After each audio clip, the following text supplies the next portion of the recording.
David Robertson, right hand twist, and I am heading through to Kirkcaldy on this glorious Thursday morning. Sun's out, it's a wee nip in the air, but you know what, it's not raining, and that's the best thing. So I'm heading through to Alan Duffus Motorcycles, the Yamaha dealer in Kirkcaldy, and I am getting my Rally Raid rear spring fitted today, because the as standard the Tenere comes with a rear spring which is ideally suited to somebody who is 70 kilograms. So if you have one of these bikes and you live in the UK,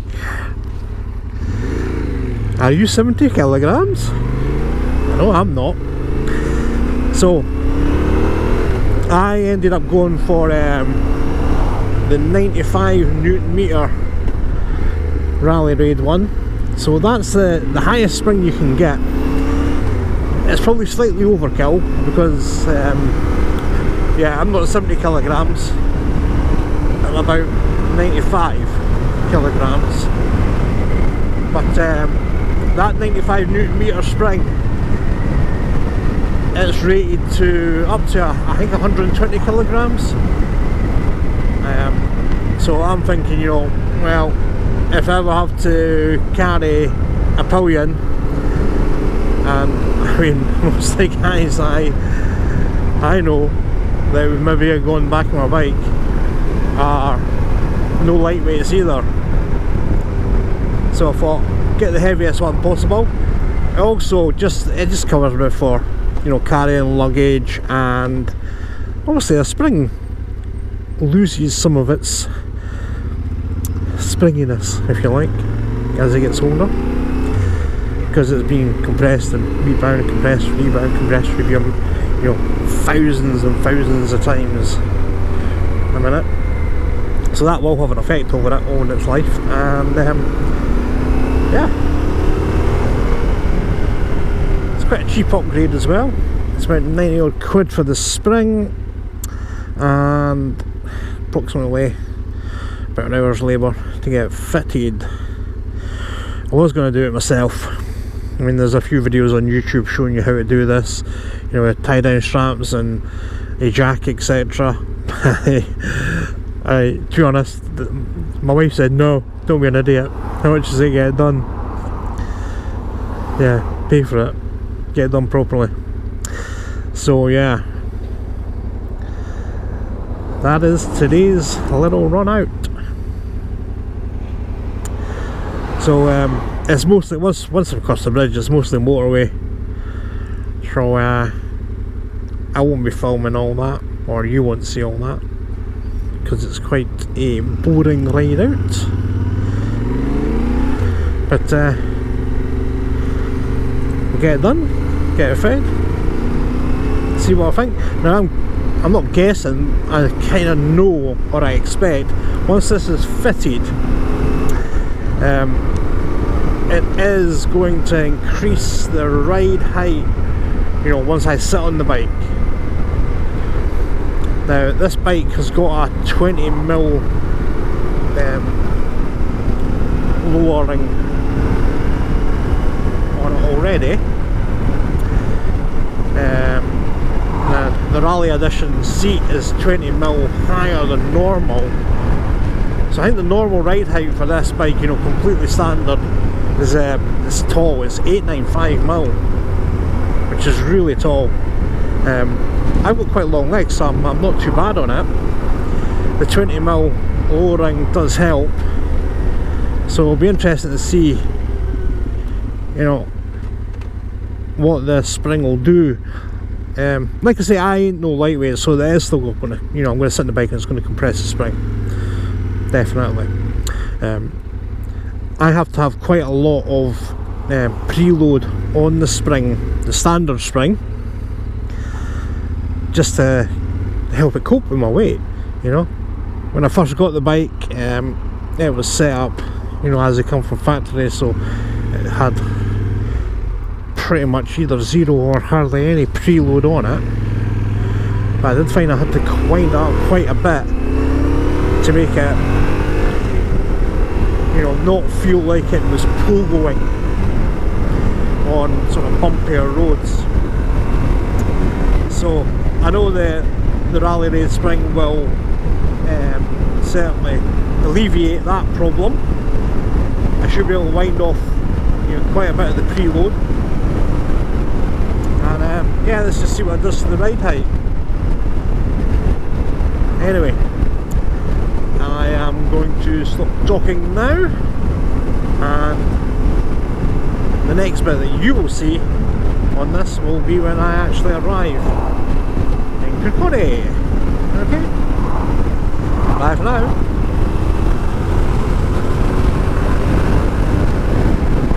So, here we are, Kirkcaldy. And Alan Duffus Motorcycles is just down this hill.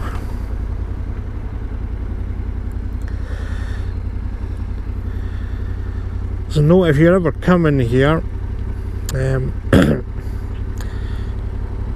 depending where you come from, but you go all the way along the bypass, take the last exit for Kirkcaldy, and yeah, just follow the road down, go past Ice Rink, and past Kirkcaldy Kawasaki, and Duffus is just down here.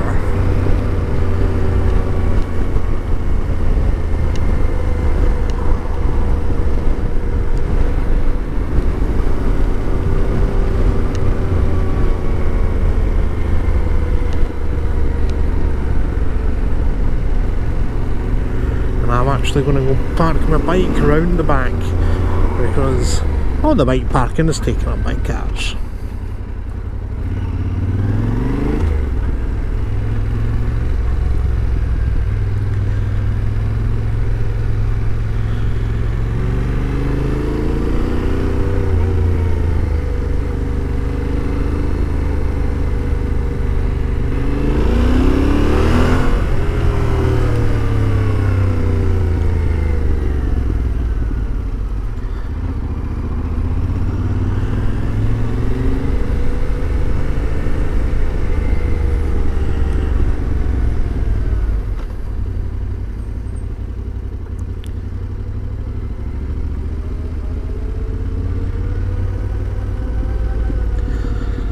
So get Duffus at the back, basically take that route I've just taken. And it's not open yet. What is it?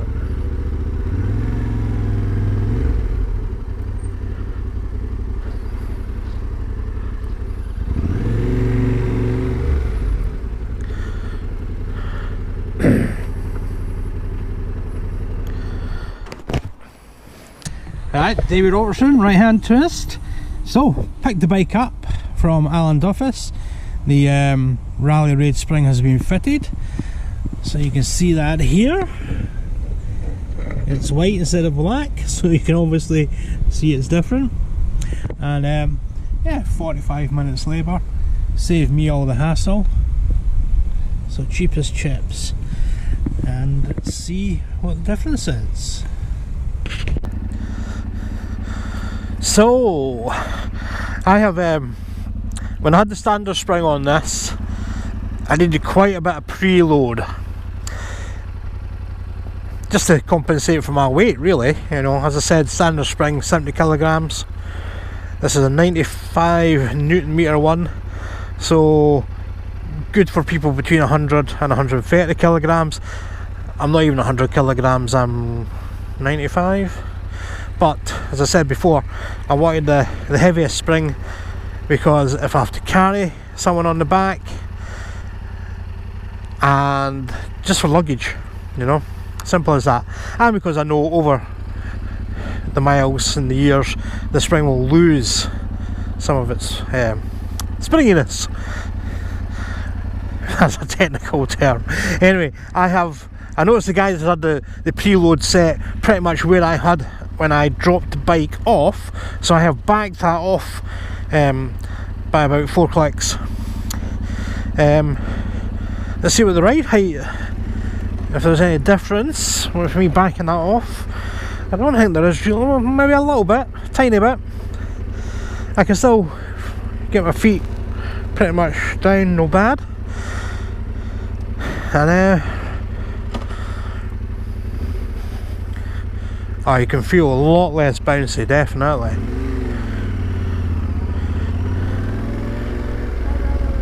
Yeah.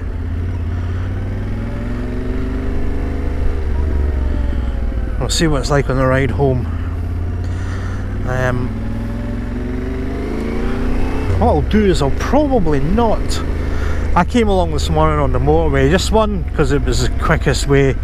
I was running a tiny little bit late, and I was meeting up with someone so we could go for a coffee, and I knew they were waiting. But I'll actually head home on a road which I know is a little bit more bumpy, to say the least. And let's see what difference this makes.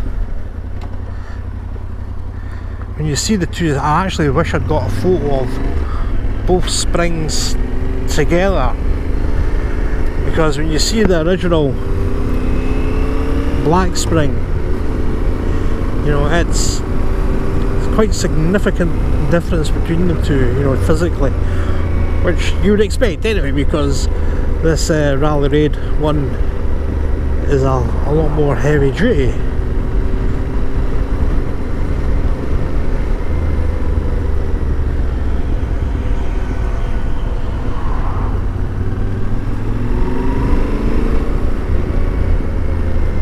The value for money as well. Like I said, they charged me 45 minutes for fitting, which is fine. I'm happy with that. They originally said that they reckoned about an hour. I know it's not a massive job to do. There's no need to take off the rear wheel or anything on this bike to get the shock off. They designed it that way. Nice, easy, loads of access. But yeah, I don't have a bike ramp at home, and you need to obviously take the weight off the rear wheel to pop that shock off. But for what they've charged me to doing it, I'm more than happy. I mean, I would have had to have bought a spring compressor to do it. So yeah, happy days. The good guys at Alan Duffus as well. I've been very happy with their service so far. And long may it continue, because the bike will be going in, well, it's at 2,048 miles now. I had hoped to actually have had a few more miles on it by now, but it's just been the weather, and my mate sold his bike as well, so we did have a plan for a little trip. I don't know if that's going to be happening now. I know he's slithering about another bike. He should get his finger out and get one bought, if you're watching, Loudon. Don't swither, just get it done.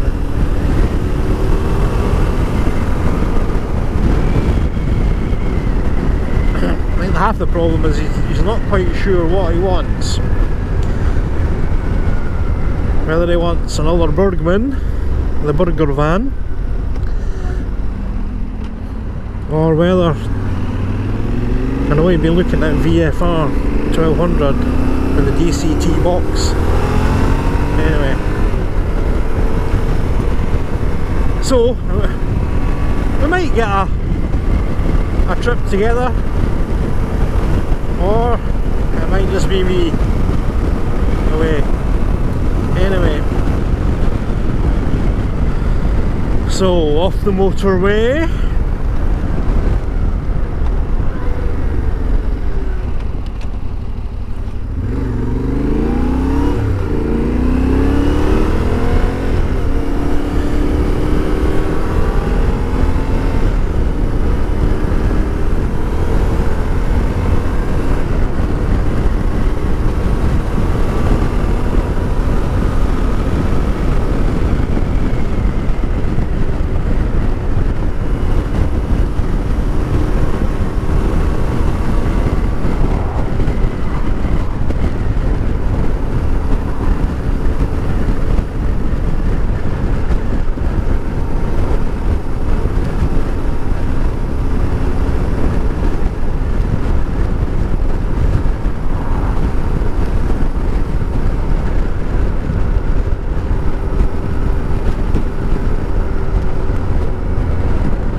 purposefully trying to hit any little bump and dip in this road. And yeah, there is definitely a bit of a difference here.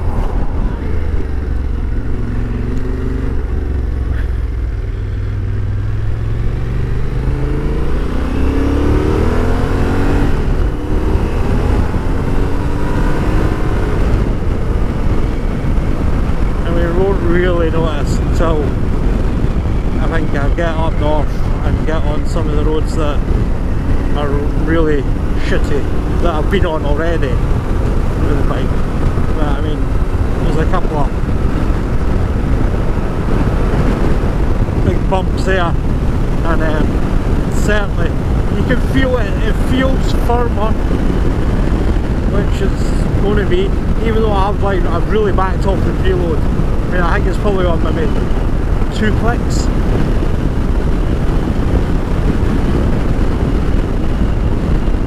Yeah, it just feels more planted.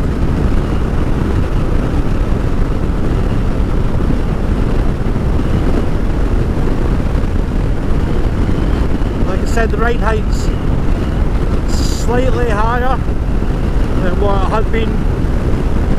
Obviously adding preload is going to bring your ride height down a bit. Not that much.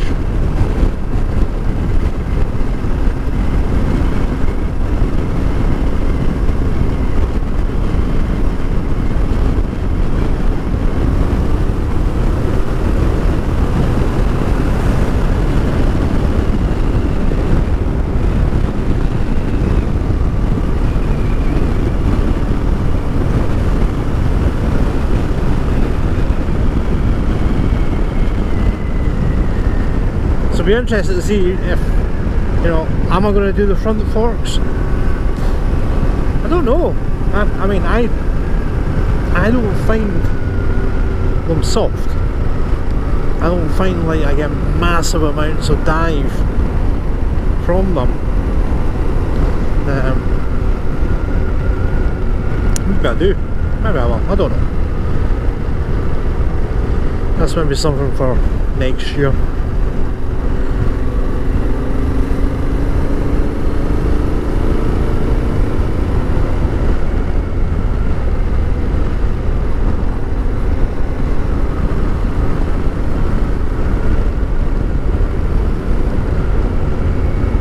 Can feel here though is I've got my rucksack on and I have not tightened the waist strap. I can feel it flapping about on my back, so I'm going to get pulled over just down here.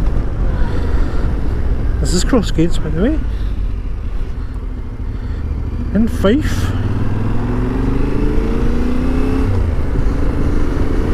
What can I say about Crossgates? Anything good? There used to be a really good chip shop, an ice cream shop. Yeah. And they have these big bloody speed bumps.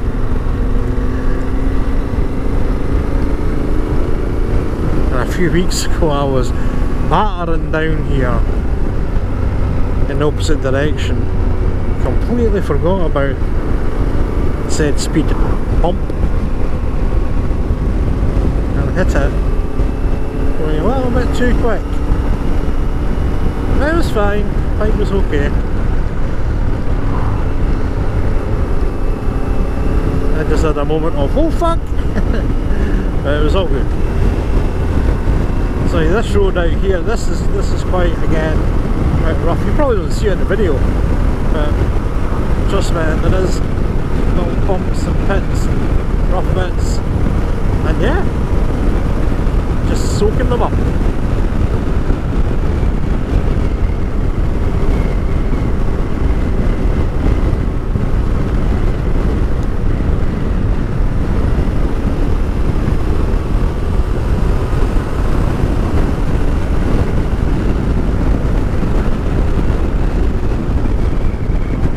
Let's just get pulled in here and get my strap done up.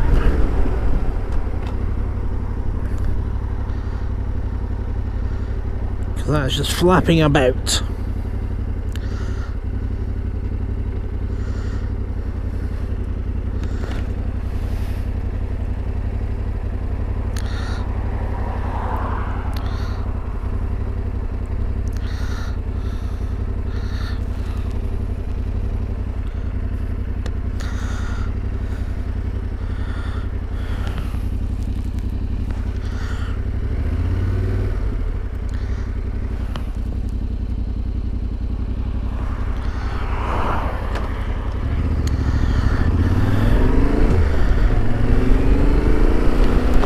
That's better.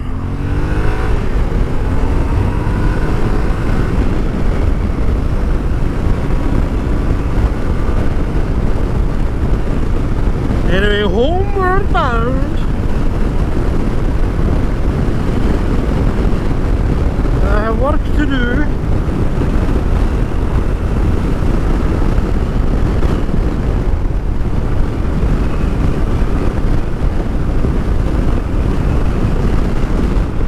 Spend all time out on the bike, but I would love to. I would love, you know, nothing more than to just spend every day out on the bike. Unfortunately, I can't, especially the bloody price of fuel.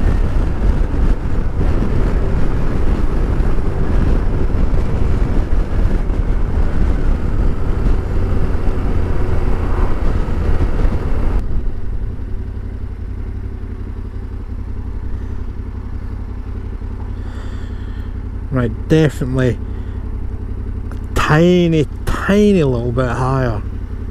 I mean, normally I stop, but nah, it's not. That thing is in my mind. I've still got my feet down flat, completely flat.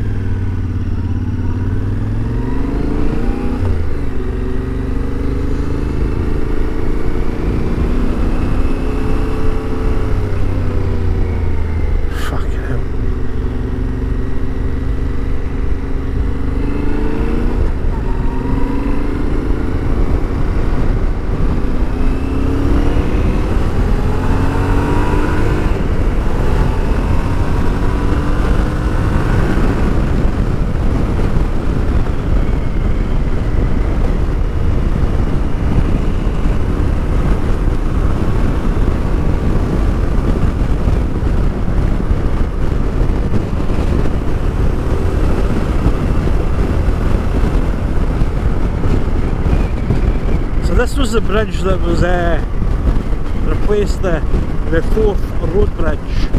This is the Queensferry crossing. The whole point of this bridge was to alleviate the traffic from the 4th road bridge and also to speed the traffic up, because when it was really windy on the old bridge they would have to cut down the speed limit significantly. I mean, this is a 70 and these bits you see at the side, these are like divert the wind, stop it feeling as gusty, and the whole point was so they wouldn't have to reduce the speed limit on the bridge any time. Obviously that was bullshit, because as we came onto the bridge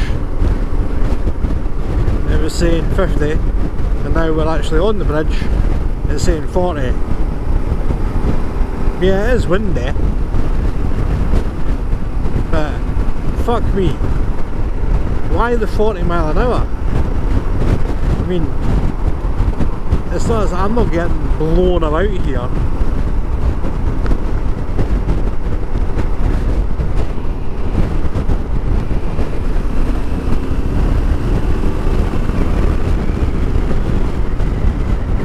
know, what is the problem today? Is it because we've got some guys working on the bridge?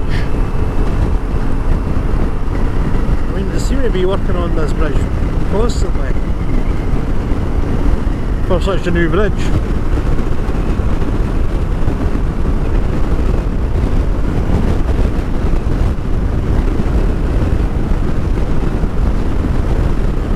Another thing that this bridge has suffered with is when it's cold temperatures. We've had ice forming on the cables and dropping into the carriageway.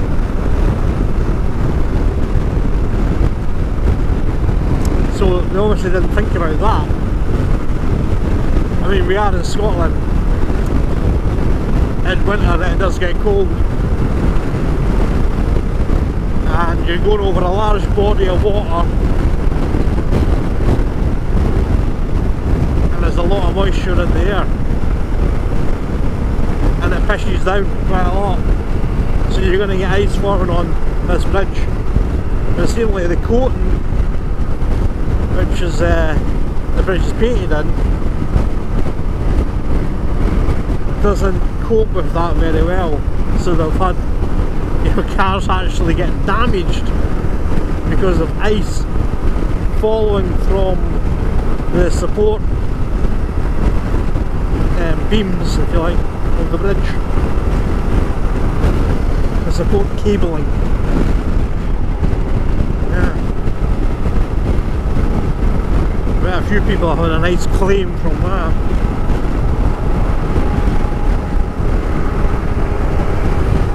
So maybe that's what they're working on, doing something to alleviate that problem.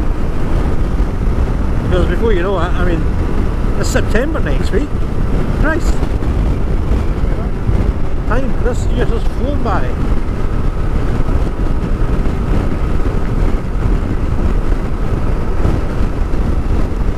Anyway, nearly home. So anyway, I think we'll leave it. So thank you for watching. If you've managed to make it this far into the video, well done. I appreciate it. And yeah, if you haven't already done so, please subscribe to the channel. And please yeah, share the videos. Anyway, thanks again. Bye!